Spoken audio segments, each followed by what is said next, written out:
ઋષિમુનિઓની પાસે જઈને કહ્યું કે મને બચાવો, આ રાવણના ત્રાસથી હવે હું ત્રાસી ગઈ છું. આજે પણ ધરતી ત્રાસી ગઈ છે. કાલે હું મહાવીર બાપુને ત્યાં મળવા ગયો બપોરે કથામાંથી, તો અહીંયા 2-3 ભાઈઓ મને મળ્યા જે ઓર્ગેનિક ખેતીનું કામ કરે છે, પ્રાકૃતિક ખેતીનું. એ મને મળવા આવ્યા. મને કહેતા હતા કે બાપુ આ અખબારનો રિપોર્ટ તમે જુઓ કે જો ખેતી પ્રાકૃતિક નહીં થાય અને આ કેમિકલ્સનું ઝેર ખેતીમાં, તો આખી પૃથ્વી દૂષિત થશે, વિષાક્ત થશે.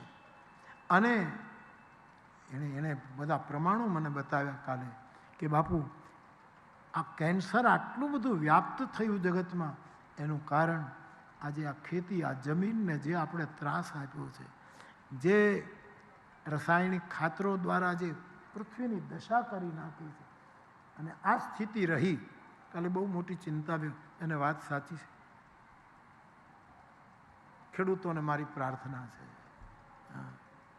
કે થોડીક આવક ઓછી થાય તો ચિંતા નહીં કરતા, પણ ખેતી પ્રાકૃતિક કરો, જૈવિક ખેતી. કારણ કે ભવિષ્યની પેઢીને આ જે ઝેર ખાશે એનું બહુ મોટું નુકસાન થશે. અને સામાજિક સંસ્થાઓ, આવી બધી સંસ્થાઓ આવું કામ કરે છે, એને હું ધન્યવાદ આપું.